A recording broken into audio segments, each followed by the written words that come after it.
Fa 105 anys, un nen de 8 anys passejava per Barcelona quan va veure, penjat en un aparador del carrer Ferran, un manat d'alls. Sense pensar-s'ho, amb la veu estrident que li podem suposar a una criatura d'aquesta edat, va començar a cridar «Vull cebes! Vull cebes!» davant de l'atònita mirada dels passejants. Bé, no m'ha quedat clar si eren cebes de Figueres o no, però allò que sí tenim clar és que aquell nen amb geni era el geni de Figueres, Salvador Dalí. Qui així ho explica és el nostre convidat d'avui, Ricard Mas, qui la primavera passada va editar Dalí i Barcelona. A Dalí sempre se'l relaciona amb Figueres i Cadaqués, però quin paper va tenir la capital catalana en la seva vida? Aquest és el treball, excel·lent, ja us ho avanço, que ha fet aquest estudiós de Salvador Dalí, historiador i crític d'art. Més de mig miler de pàgines dividides en 12 capítols que aborden tant la part més creativa de l'artista com les seves relacions amb la societat barcelonina a través d'un exhaustiu treball de documentació i que ens descobreix algunes anècdotes inèdites de Dalí a Barcelona. De Ricard Mas hem de destacar que és especialitzat en avantguardes històriques, mercat de l'art i falsificacions, la vida i l'obra de Salvador Dalí i la història del videojoc.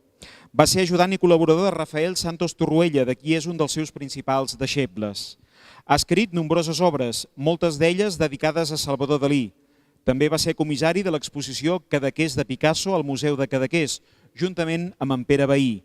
I sovint és cridat a pronunciar conferències, com la de fa uns dies, quan va parlar de la relació de Dalí i la premsa al Palau Robert de Barcelona.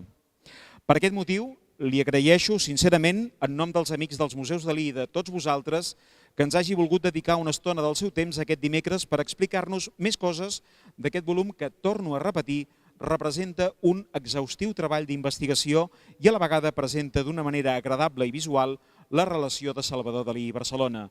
Ricard, sigues benvingut al Teatre Museu Dalí de Figueres.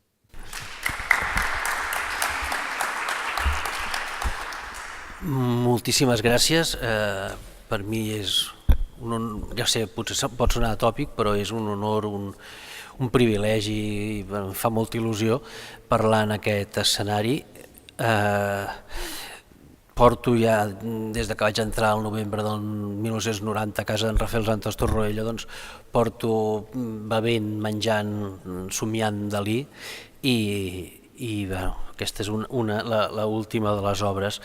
I poder-vos en parlar, si no l'heu llegit, clar, què he de dir? És que me'l presento jo i no puc dir que és una meravella o que us ho passareu molt bé, però jo diria que si us agrada el Dalí l'heu de llegir i la bona notícia és que val només 20 euros perquè l'hem pagat tots els ciutadans de Barcelona amb els nostres impostos, per tant és un preu molt subvencionat. M'he fet unes notetes a llapis, que amb aquesta llum no sé si m'hi equiparé a sobre, m'he d'acostumar a les multifocals, però i a part d'això el president Puigdemont no se li ha acudit res més que contraprogramar-me i parlarà a les 9 i no vull fer-li ombra, per tant passaré molta via, si voleu obrirem un mini torn de mini preguntes monosil·làbiques i ja podrem. L'important és que el compreu. Podeu comprar-lo per Amazon, però a més fan un descompte de mig euro, però bueno, hem d'ajudar una miqueta també al comerç local i em sembla que si el podeu comprar el llibre té millor. Començo. Com va néixer aquest llibre? Perquè tot és... Per exemple, estic llegint molts tuits aquests dies que la gent diu que estem vivint una situació daliniana, això que un barco amb el piolín ens estigui envaint o que es facin recomptes electorals en una església mentre tothom canta el virolai. Doncs sí, sembla mentira que la gent s'ha implantat tant la figura del Dalí que tothom digui que això són coses dalinianes i estic segur que li hagués divertit molt. Però en tot cas, l'arrencada d'aquest llibre també té un punt surrealista, daliniana, que és que, sabeu, el 2014 es va fer el 25 aniversari de la mort de Dalí i aleshores doncs, em van cridar d'una tele, no sé, de televisió espanyola i em van filmar. Llavors el regidor de Cultura de Barcelona, que es diu Siurana, es diu, però ja no és regidor de Cultura, em va trobar pel carrer i em va dir: oi que tu saps alguna cosa del Dalí? I dic: sí. Tu creus que hi hauria per fer un llibre sobre Dalí i Barcelona? Clar, sembla una pregunta, ara després del llibre, doncs sembla una pregunta ingènua, tonta, però tothom es pensava el mateix, que no hi havia... que per què un llibre sobre Dalí Barcelona? Sí, que és Dalí Figueres, Dalí, no sé, Nova York, Dalí el que vulguis, però Dalí Barcelona no. Dues marques universals, molt més la del Dalí, o molt abans també la del Dalí. És curiós que tu a qualsevol moment te'n pots anar a la selva de l'Amazones o al desert del Gobi i els ensenyes una foto del Dalí o de la persistència a la memòria i l'indi o el cameller de torn t'identificaran el Dalí. I bé, i ara Barcelona també és una altra marca mundial i ningú les havia creuat. La qüestió és que no vaig haver de començar gaire a la gent i hi havia una col·lecció dins de l'Ajuntament que era, doncs, per exemple, Joan Fuster i Barcelona, Espriu i Barcelona, Maria Sagarra i Barcelona. Era sobre la relació de gent i Barcelona, i eren uns llibres amb lletra gran i moltes fotos, doncs, no sé, de 120 pàgines, 140 pàgines, i la meva idea era fer una cosa ràpida, ben pagada, i bueno, doncs ja està. La qüestió és que pel mateix preu m'hi vaig estar 2 anys i tots hi han sortit perdent menys el Dalí, que és una cosa que també passa sovint. Jo vaig fer el que vaig poder tot aquest temps, l'Ajuntament, que podia haver fet una cosa petita, doncs d'allò, hem hagut d'emprenyar molta gent de tot arreu i molts fotògrafs perquè ens enviessin les seves imatges, i tot això a més doncs, amb el treball de Jesús Galdón, que és un artista que li vaig demanar que maquetés el llibre i que penso que aquest llibre no es podria entendre de la mateixa manera si no hagués tingut aquest tractament gràfic. És molt important, no es pot separar el tractament gràfic, la maqueta del llibre, del meu text. Mètode, diuen que si vols fer riure Déu, explica-li els teus plans. Jo també m'han demanar un índex del llibre i, clar, tu bonament penses si anirà d'això, això i això, i a la que comences a tibar del fil et porta la informació, doncs ja ho sabeu els que investigueu, ens porta per llocs que nosaltres no havíem planejat. Era molt urgent parlar amb els testimonis vius. Penseu que la gent que va tractar el Dalí, metges, xòfers, amics més o menys, artistes, tots tenen més de 80 anys. I, doncs, no sé, en el procés del llibre, en Xavier Corberó el vaig entrevistar, estava fantàstic, simpatiquíssim, fumant com un carretero, i clar, quan va sortir el llibre vaig pensar en portar-li i feia 2 dies que s'havia mort. Per tant, és urgent que preguntem a tothom que coneixia el Dalí o que és fill d'algú que el va tractar molt, que preguntem a aquesta gent abans no desapareguin, i que la memòria pot fallar o no pot fallar, però ens dona pistes per on anaven les coses. Llavors ja sabem dates i podem intentar verificar-les a través de la premsa. Aquest és un dels pilars del llibre, una pila d'entrevistes, hores i hores i hores disfrutant, descobrint el magnetisme que tenia Dalí. Clar, quan veus l'obra o una persona que no hagi tractat en Dalí veu els quadres, veu les seves aparicions filmades i pot tenir una imatge, però la gent que el va tractar, per exemple, una cosa que pot xocar qualsevol persona que no coneguis, que tothom que ha tractat en Dalí digui el senyor Dalí. I dius, el senyor, i per què el senyor? I el magnetisme que tenia, i lo divertit que era, i lo intel·ligent, enginyosa, tot. Per tant, és important en recuperar, mentre puguem, la gent que va ser testimoni de Dalí. I vaig fer el que vaig poder en aquest sentit. D'altra banda, hi ha una bibliografia consolidada.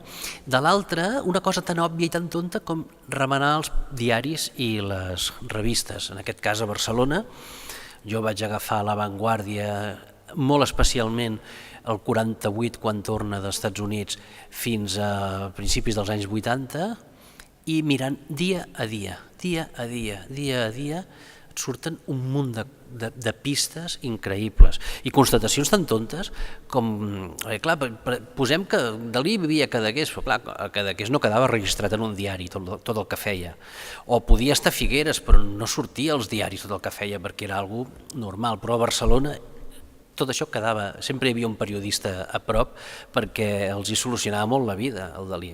Quan no sabien com omplir el diari s'anaven als Ritz, hi havia Dalí i ja tenien la notícia.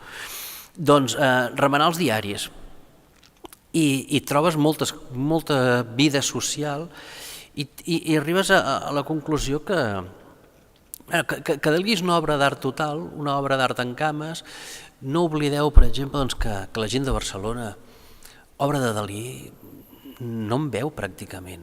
Diguem, abans de la Guerra Civil pots haver vist les exposicions, les dues individuals de la Dalmau o als anys 30, aquelles dues mini temporalment exposicions, però quan torna doncs el 52 amb la primera Bienal Hispanoamericana d'Arte que porta 4 quadros i se'n van de seguida abans de temps, el 52, el 62 que fa aquella exposició al parc al Palau del Tinell i ja han d'esperar el 83 que vingui l'exposició del 400 obres, però clar, la gent no veu i per tant la percepció i el Dalí no el llegeixen i la vida secreta no surt fins al 81 aquí i per tant, la gran percepció que la gent té de Dalí, de la figura de Dalí, i sobretot de Barcelona, és a través dels medis de comunicació, de la premsa.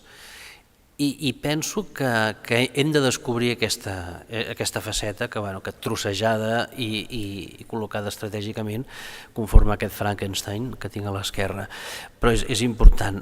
I aleshores internet ha canviat molt també tot el tema de les investigacions i pot ser algo tan curiós o tan poc professional com agafar webs com Todo Colección o eBay i posar Dalí i empassar-t'ho tot fins que, no sé, pots trobar un programa d'un festival de circ a Barcelona signat i aleshores mires la firma i sembla bona i per tant pots determinar amb un cert marge d'error, perquè podria ser que home, ningú li portaria un programa d'un any per l'altre que el signi algú, no? Però pots determinar que el Dalí va anar allà i llavors a partir d'això mires a la premsa si hi havia algun periodista que va i vas tipant el fil i vas reconstruint aquest gran trencaclosques del dia a dia del Dalí per Barcelona.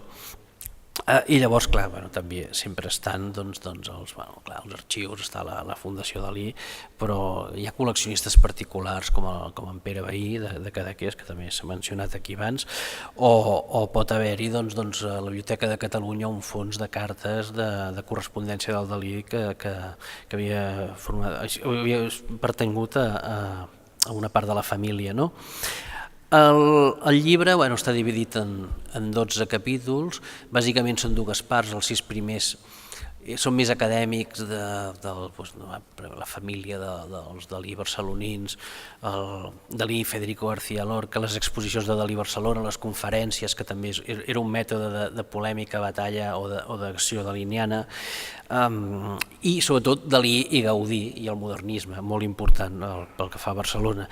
I en canvi la segona part, els altres 6 capítols són més experiencials i més de premsa, més de crònica social, per exemple el Dalí en l'Hotel Ritz, que era la seva base operacional, era com una miqueta l'Hotel de los Líos dels germans Marx, la suite 108, el Dalí, per exemple, la seva relació amb el món de l'espectacle, li agradava sortir, anar als toros, anar a la sarsuela molt, o el Dalí de botigues o de restaurants, o el Dalí i els metges, o el Dalí i l'entorn artístic, ja ara més endavant parlaré, però de les seves polèmiques amb alguns artistes de Barcelona que són de corrents ètica o fins i tot de la concepció artística diferents, com pugui ser Joan Miró, però sobretot Antoni Tàpies.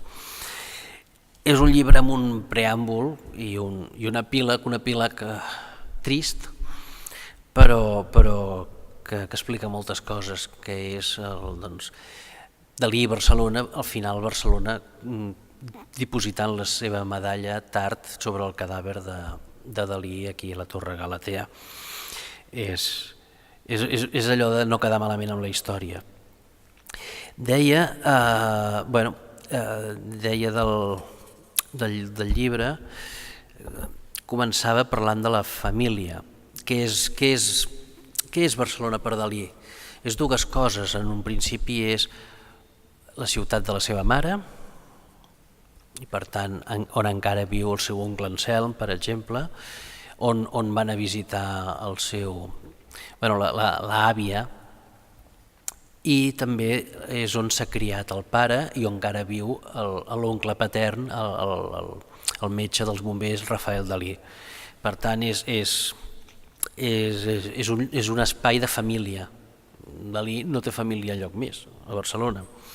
També és un aparador, clar, Barcelona, diguem obvietats, és la capital de Catalunya, i com a tal és on hi ha la gran central de la intel·ligència catalana, on també hi ha l'únic galerista que té contactes internacionals, que és en Dalmau, ateneista, que a través de la Penya Gran i dels seus oncles, el Rafael Dalí o de l'Anselm Domènech, aconsegueixen que li facin la primera i la segona individual, i que la gent de l'Ateneu,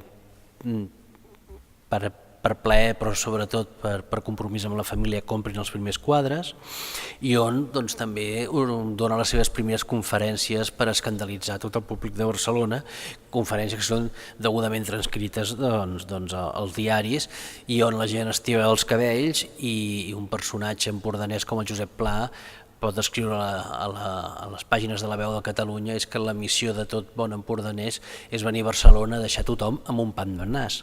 I clar, es tractava d'això.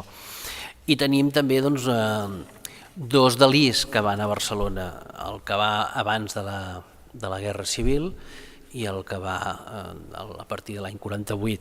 Clar, el primer sempre és un provocador, però aquest primer Dalí és un revolucionari, sobretot d'una revolució moral més que econòmica o obrera, és un subversor. I el segon Dalí és un home d'èxit que ha fet les Amèriques i que ha triomfat i vol que tothom ho sàpigui, i a més avalat per l'èxit dels Estats Units, a part d'ensenyar-se, consolida i es mostra.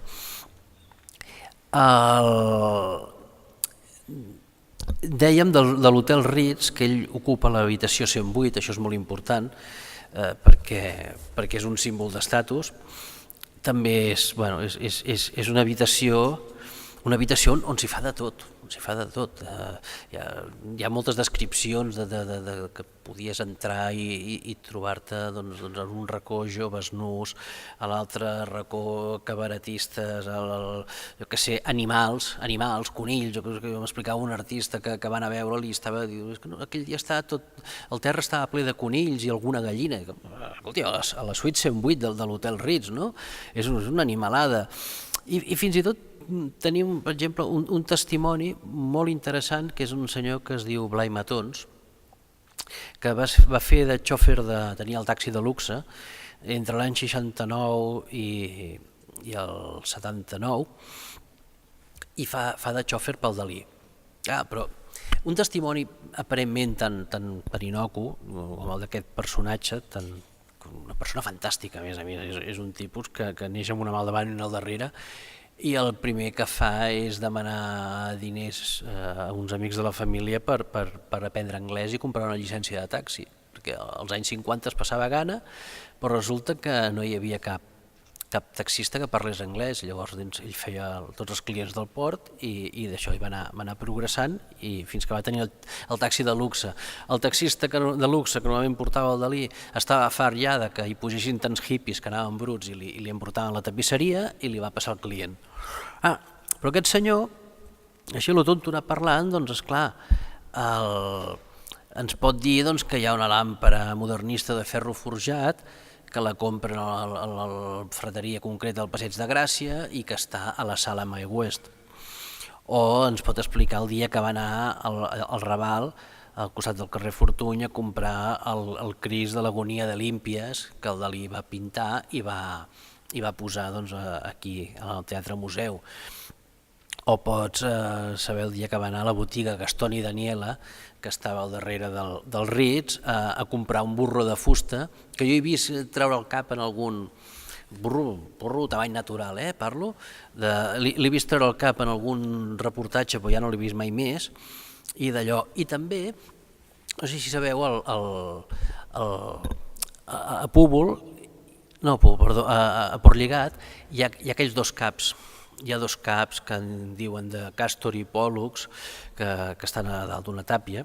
La història d'això és que aquest senyor el portava en cotxe i van passar pel davant del Corte Inglés i aquests caps estaven, perquè em sembla que era una decoració a Nadal de l'any, no recordo, que és del 71-72. I diu, para, vull aquests caps. Està l'emperador del Corte Inglés, sí, i van a parlar amb els del Corte Inglés i li van donar. I se'ls van dur, primer va projectar com era parlar per interior buida, de fer-ne unes banyeres, després al final van acabar allà dalt. Però esclar, tot això, sense el testimoni del xòfer, doncs no podríem saber-ho, no?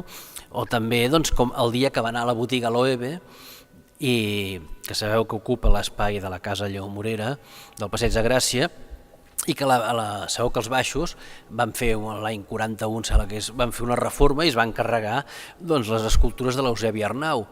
Aleshores ell recorda que va acompanyar el Dalí va sortir amb un paper i li va dir vagi a aquesta adreça i li donaran dues peces, porti-me-les. I eren els dos caps d'aquesta planta baixa de la façana de la Casa Morera, que ara en aquests moments estan aquí al pati del museu, a la paret.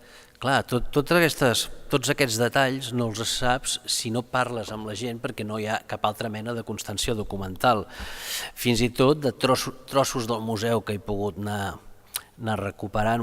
Aquí n'hi ha un que no, però al costat precisament de casa meva, a la plaça Reial, hi ha una arboristeria, i que hi va anar el Dalí, perquè tenien el Mate Napoleón.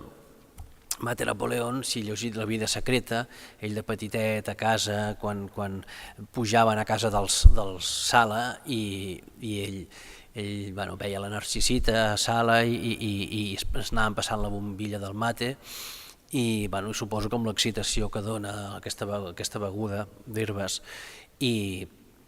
i precisament el barrilet que hi havia al Napoleó, per això diu que jo a l'edat de 6 anys volia ser cuinera, després volia ser Napoleó i la meva ambició no ha deixat de créixer des d'aleshores, ve d'aquest barrilet.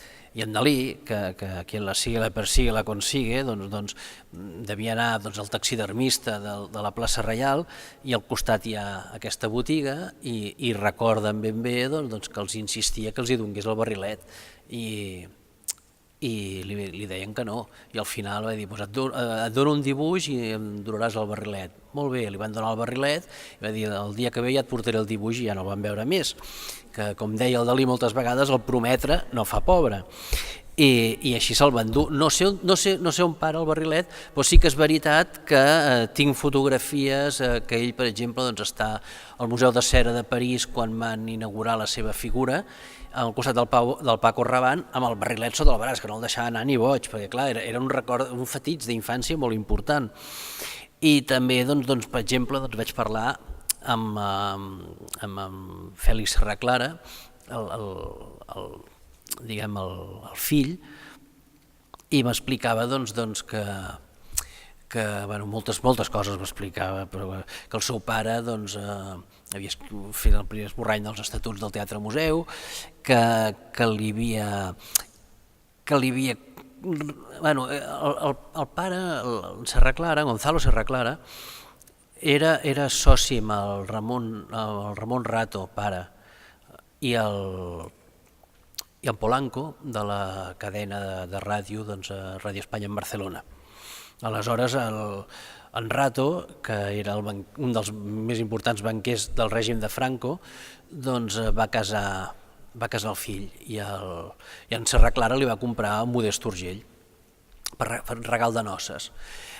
Passa que el germà del Franco havia demanat un crèdit en en Rato i aleshores doncs, no havia vençut el crèdit i el molt bèstia del banquer el va executar, per tant doncs, no li va perdonar el deute i d'això, i llavors doncs, el dia del casament a l'hotel Castellana Hilton estaven ja fent el banquet i van entrar els grisos i es van endur detinguts el pare i el fill, no el que detenen ara, sinó el germà.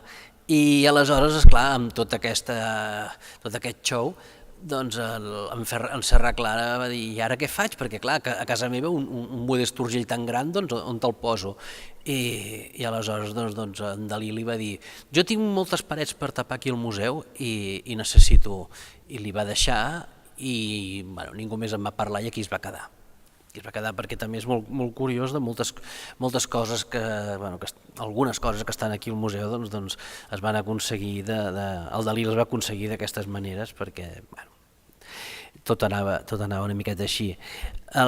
I precisament el fill d'en Serraclara, que tenia una tortugueta que se li va morir, i aleshores el Dalí va dir deixa-me-la i va agafar la closca i la va daurar i la va posar aquí al museu. Són aquestes coses que dius, mira, la meva tortugueta està al final aquí pintada de daurat i en el d'allò. O doncs, parlar amb el germà del senyor Mosella com li feien els vestits en en Dalí, i per les fotos com era divertit com anar-li ensenyant fotos del Dalí vestit i dir-li i ell que reconeixia el tipus de corte poder-me dir si el traje era de Mosella o no era de Mosella. Ja sé que de vegades el detallisme ens perd i hauríem de ser més productius, però jo m'hi he anat dedicant. I a més és que és curiós perquè en el moment en què aquest senyor, en Blai Matons, el xòfer, entra a treballar com a xòfer del Dalí, és curiós perquè, esclar, Dalí està fent 3 obres alhora. D'una banda, la piscina i l'ampliació de la piscina de Portlligat. 2, Púbol. I 3, el Teatre Museu. Aleshores, clar, es passa el dia en antiquaris i recollint de tot per anar construint vestint les seves obres, no? I entremig, doncs, clar, no sé, si veiem les fotos que fan postius a la suite dels Ritz el dia que van anar unes contorsionistes txeques, les Elber Sisters, a l'any 71, i ens veiem les fotos fent allà les contorsions, que a més el Dalí els diu no us poseu el traje del circo, sinó poseu-vos banyador perquè si no és que el vestit del circ fa molts reflexes i pren notes. Però clar, a les fotos pots veure que hi ha una rèplica de la font dels lleons de l'Alhambra de Granada. No sé si sou gaire aficionats al Dalí, ja us desafio que la trobeu en una de les seves cases. O pot muntar lios tan bèsties com fer-se regalar un cavall i ja, perquè la gala és el seu aniversari i vull que li regalis. I esclar, el pintor Abelló de Mollet va corrents, van veure el Balanyà, l'empresari de cine àrab o també de les places de toros, i agafen un cavall que s'havia de sacrificar de picador i el porten al matadero i allà l'electrocuten perquè no hi hagi marques ni coses, i com hi ha tanta pressa el dissequen sense buidar-lo. Clar, li porten imagina't un cavall blanc a l'hotel Ritz i el Dalí lloga una habitació per posar-lo. L'habitació està a la 5ª planta. Estem parlant al mes d'agost d'un cavall que pesa 400 quilos, no hi cap a l'ascensor. El show és maco. És maco. També, per exemple, si sabeu, el Dalí hi ha l'època quan s'ha perdre cabell i aleshores es fa fer perruques. Moltes són de Casa Tàpies, de Barcelona, que encara són oberts i encara se'n recorden. I per exemple, quan en Lluís Llongueras li encarrega que faci la gran perruca de la Mae West, se'n va a Casa Tàpies a buscar el material. I això sí, el Dalí li encarrega a Llongueras paga, Llongueras fa portar la perruca, es posa i com explica el Llongueras, és que en Dalí mai em va preguntar què t'ha costat, vull dir, el normal era ja està, i ell content, això no és problema. També, per exemple, vaig parlar amb el fill del palleter Roberto Alcaraz.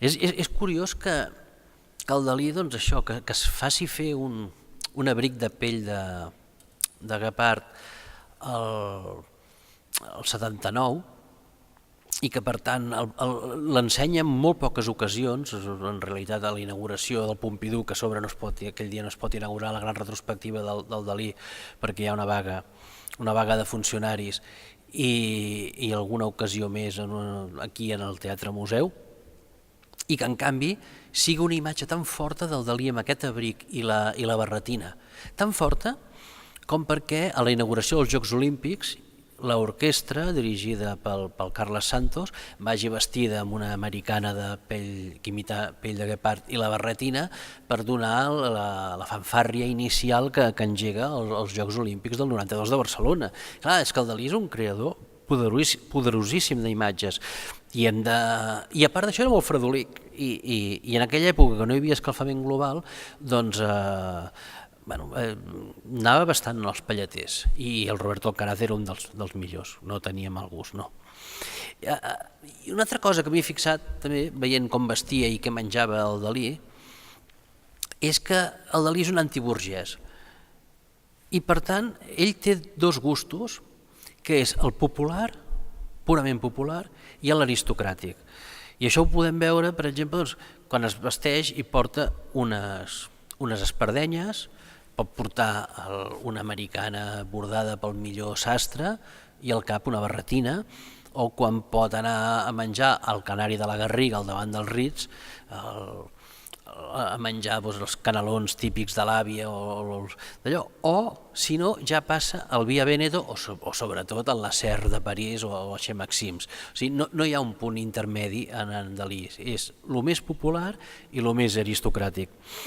I en això ja ho podeu veure a través del llibre Els restaurants que va sobretot al Via Veneto, a Los Caracoles, al Canari a la Garriga o un que es deia Atalaya, que precisament va ser l'únic que tenia 2 estrelles Michelin a Barcelona. Llavors, un altre Dalí curiós que surt en el llibre és el Dalí, espera que no us entretingui tampoc massa, és el Dalí reporter. Dalí reporter que fa reportatges sobre Barcelona i que, per exemple, el 1950 publiqui a Vogue un article il·lustrat que es digui To Spain Guided by Dalí, on ell explica on es menja millor de Barcelona, on ell lloa l'arquitectura de Gaudí de la Casa Batlló, de la Pedrera, sobretot del Parc Güell, que precisament el Parc Güell, acompanyat de la Narcisita, de la Mates, de la filla dels Mates, va al Parc Güell i ell té el seu primer moment místic, estètic, veient la ciutat que desapareix a l'hora del crepuscle entre els falsos arbres de pedra del Parc Güell. Aquesta imatge ell el marca moltíssim, i tant com per dedicar-li un quadernet de fotografies en la vida secreta. I a part això és el que farà que ell esdevingui el primer propagandista internacional d'Antoni Gaudí, de la seva arquitectura, i arran d'això publiqui els articles de la bellesa terrible del Modern Style, o que amb motiu de finançar l'agrupació d'Amics de Gaudí convoqui la seva conferència més multitudinària l'any 56 al setembre al Parc Güell, a la qual assistiran unes 5.000 persones que pagaven 5 pessetes de l'època d'entrada. No està malament.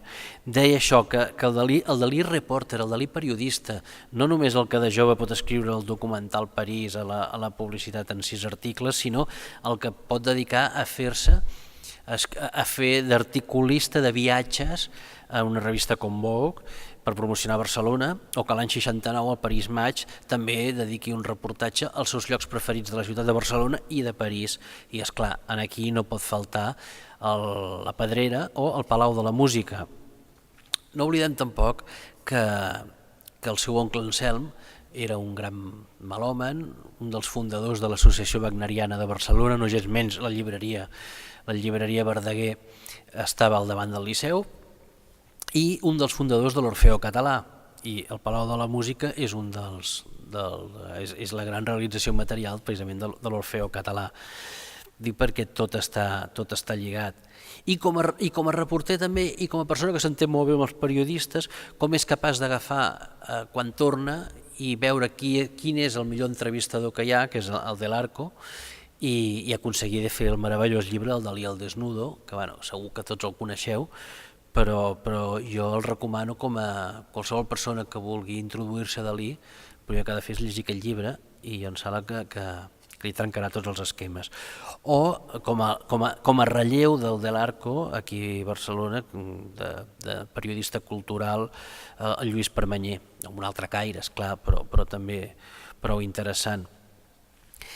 En el llibre, esclar, apareixen personatges que coneixereu com l'Isidro Beà, que precisament es coneixen a Mandalí en una festa que organitza l'Albert Puig Palau, i que precisament és aquelles coses que les filles d'en Beà, de l'ajudant d'en Dalí, en diuen no, el papà treballava amb el Dalí a partir de l'any 55, abans no, i que tu remenis i al final acabis trobant que si la premsa ens diu que la festa dels Puig Palau on es troben Dalí i Beà és a l'any 50, la memòria de la gent pot fallar, però els diaris no fallen. Si un diari té una data, i a més tot sempre amb la conya d'això, que a veure, el Dalí els havia regalat un dibuixet petit, perquè era la puesta de largo de la filla, de la Margarita Puig.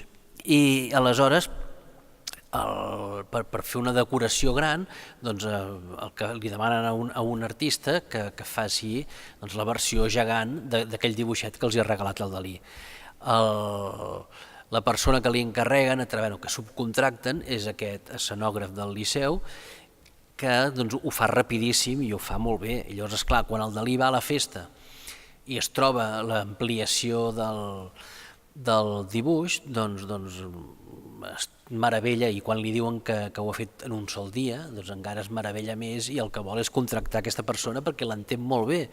Clar, aquest mural que teniu aquí, endivineu qui l'ha reproduït? Doncs ja està, en Beà. És així de senzill, és una col·laboració. Però per això servia. I també el que és interessant veure com en Dalí deixava que se li acostessin gent jove i creativa, i com ell els empenyia. Clar, hi ha una idea potser d'un Dalí més com aïllat, que no ajuda, i precisament a Nova York ajuda tots els artistes catalans, els introdueix, els empeny, és generós. I amb personatges com el Josep Soler Roig, el fill del doctor Soler Roig, que ell li diu helicòpterman, perquè tenia el primer helicòpter d'Espanya, precisament. No sé si heu vist aquelles imatges del Dalí, que l'aixeca l'helicòpter pel bigot i tot això, aquest és el Pepe Soler Roig, i com a pagament el que va agafar és el morro de l'helicòpter, li va assignar Dalí. I el Pepe, que a vegades anava curt de diners, precisament aquests helicòpters eren del Hughes, del Howard Hughes, era el model Hughes 300, i el Howard Hughes, com va saber que un client li havia comprat 3 3 helicòpters en molt pocs temps a un sol client, va dir que volia conèixer qui era. I llavors en Soler Roig va anar a Los Angeles, a la casa d'aquesta persona que no sortia mai de casa seva. És més, era una casa que no tenia ni portes i s'havia d'entrar amb helicòpter per dalt, estava molt xiflat, i li va arribar a vendre el morro signat pel Dalí, se'l va vendre en Howard Hughes, no sé on deu parar en aquests moments, però clar, és divertit veure la vida que els objectes tenen vida pròpia. O en Xavier Corberó, no? Veure que bé que s'ho passaven i com reien, i tant aquí com a Nova York, i com tenien un concepte de la vida realment deliciós.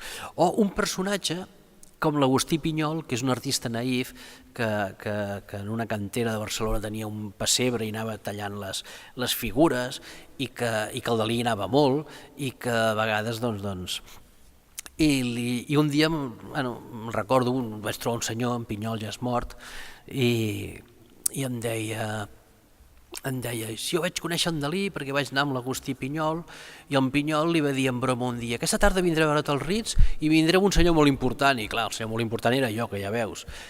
I quan vam entrar a l'habitació dels Ritz, surt el Dalí amb la cara pintada de groc, amb un llençol blanc al voltant, i anava cridant, soc un ou, no? Diu, aquest senyor era un poca solta. Dic, sí, ja, no, d'allò. Eren aquestes coses que tenia el Dalí, que en realitat era un adolescent que ja no va créixer més.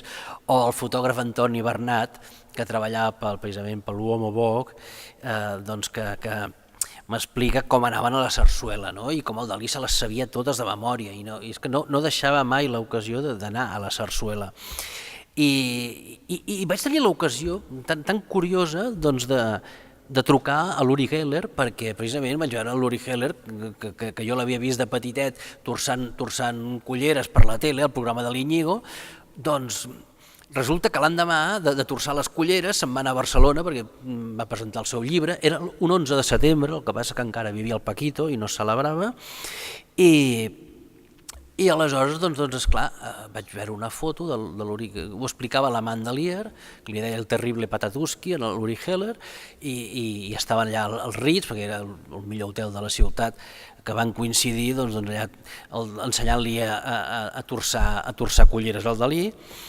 I vaig pensar, per què no ho proves? Vaig buscar per internet Uri Geller i em va sortir la pàgina web d'Uri Geller, contacte, vaig escriure-li, miri, jo estic fent tal i qual, poso enviar, i al cap de 5 segons em torna el correu i dic, això és que no funciona, i miro i em diu, truqui'm demà a aquest número. Hòstia! I sí, vaig trucar l'endemà, em va tenir 1 hora i mitja al telèfon de l'Uri Geller explicant-me que ell es deia Uri Geller Freud i que era parent de la banda de la mare del Sigmund Freud, i que a partir d'aleshores amb en Dalí, com ell passava moltes temporades a Nova York, es veien i que jugaven, el Dalí es tancava al lavabo de l'hotel i feia un dibuix senzill i ell a l'altre costat de la porta mentalment havia de jugar a endivinar-lo, coses d'aquestes que ell llavors va començar a pintar. Vull dir que quan comences a tibar d'un cordill no acabes mai, no? Per exemple, amb el Zoològic de Barcelona, el Dalí tenia fascinació. El Dalí era molt sàdic amb els animals, però amb el Floquet de Neu, per exemple, tenia molta afició, molta tirada, i fins i tot en una ocasió, quan mor en Duchamp, i el juny següent va i li porta un maniquí de vestit de núvia, en el Floquet de Neu li posen allà i el Floquet, clar, el destrossa. I és un homenatge a en Duchamp de la Marie Misanou per ser célibataire même, no? És el mico destrossant. Això és alhora d'un humor tan barroer i tan fi i aquestes fotos surten al Parimatch en el reportatge de Barcelona. Alhora és tan fi que només un geni se li podia acudir una cosa tan bèstia. I no sé, és que és tan animal l'època, com ell presenta el llibre del Dalí de Dreger, la versió en castellà, i que això ho fa Blume, i ho presenta a la llibreria de Blume, que era l'Itexa, que estava al carrer Tosset, que era el carrer de les grans agències de publicitat, de la moda, i aleshores munten un show, increïble, de gent, posen un llit a l'entrada i una sèrie d'aparells mèdics, llavors representa aquí una noia vestida de blanc, que ja s'ho havíem parlat, i que es desmaia amb tanta gent i l'han de portar en el llit, llavors fa l'entrada al Dalí i s'estira en el llit i la noia la llencen al terra i agafen i ven els del zoològic. Ell havia trucat al zoològic abans, diu, deixeu-me un animal per una presentació però que no sigui perillós, i li van portar una tortuga així de gran, viva, clar, i el Dalí es dedicava, estirat en el llit, amb la tortuga panxa en l'aire, a dedicar els llibres, a dedicar exemplars. Clar, això diguem, avui dia els animalistes no ho permetria, ni un zoològic no et deixaria un animal per un acte públic, era un altre temps, no? Però realment el Dalí es divertia. I hi ha una miqueta el revers de tot això, és el problema d'una persona que basa precisament la seva obra d'art en les seves capacitats mediàtiques. El problema és que quan deixes de ser jove, guapo o enginyós, o quan ja tens una edat i ja estàs cansat, o et cau el cabell o el que sigui, doncs ho tens malament. I això és el drama que li passa a Dalí, que és la persona més famosa d'Espanya, i segueix sent la persona més famosa d'Espanya quan té problemes. I en tot cas, com a persona intel·ligent, ell sempre té molt bones relacions amb els metges. Qualsevol persona intel·ligent farà bé de ser amic de metges, perquè quan tinguis un problema tens el millor que et farà passar pel davant. Però hi ha un fenomen que he anat també deduint, però hi ha un moment. El Dalí, per exemple, el 67 fa cartells per congressos de medicina de Barcelona, el 67 un congrés internacional d'angiologia, el 71 un congrés de bioquímica, el 75 per un simposi internacional de bioanalítiques, el 80 de medicina perinatal. Fins i tot el 82 li demanen un dibuix per la portada del llibre de l'Atlas de Microcirugía de la Còrnea del doctor Barraquer. Això ens diu, d'una banda, que el Dalí té molt bona relació, no només parla de l'ADN, sinó que els bioquímics li encarreguen també cartells. Però també ens diu una altra cosa molt interessant, perquè vaig estar parlant amb la meva doctora, i és per què aquests anys? Perquè Barcelona és un hub mèdic internacional, de primer nivell en aquests moments, però en quin moment passa a ser, arrenca i comença a ser això? Doncs en aquests anys, finals dels 70s i els 80. És el moment, bum, del clic. I això és, m'explicava la doctora, perquè és la primera generació de metges d'aquí que fan els estudis als Estats Units. I als Estats Units el sistema és de clínica hospitalària que tenen departament d'investigació. Aquí a Espanya no es feia investigació mèdica. I aleshores, quan tornen, es formen i tornen, apliquen el model americà a Barcelona. I és el que fa que en aquest moment ja arrenquen i el Dalí fa, clar, quan arrenquen fan congressos igual que els americans i intercanvi el treball científic, i el Dalí està en aquell moment fent tot això. Deia que el revers de la moneda és que Dalí sempre que a Barcelona dorm a l'Hotel Ritz, però a partir del maig de l'any 80, que cau en una depressió, ja tot va cap avall i a partir, per exemple, el juny del 82, quan mor la Gala, totes les visites a Barcelona que facin Dalí són per ser ingressat a l'hospital. A l'agost del 84 hi ha l'incendi de Púbol i va a la clínica del Pilar, al juliol del 86 encara li posen el marcapassos a la clínica Quirón, o al novembre del 88 l'últim ingrés a la Quirón abans de venir a Figueres i morir. I el problema d'això és que cada cop que ingressen al Dalí trobes que hi ha tota la premsa de Barcelona a la porta de l'hospital. I els metges, esperant que es posi una mica millor, per demanar-li permís per retratar-se al costat del malalt amb les seves senyores. El Dalí engegant-los a la merda, perquè hi ha un part mèdic molt divertit que diu el pacient millora perquè avui m'ha mossegat. És que ja diu, sí, està recuperant l'ànim, ja m'ho sé. Clar, és molt fotut doncs, que això, que els periodistes vulguin disfressar-se de metge o d'enfermera per intentar colar-se i tenir una foto de la teva decrepitud quan estàs en el pitjor. És el revers doncs, de la fama, i això, per desgràcia, té lloc a Barcelona.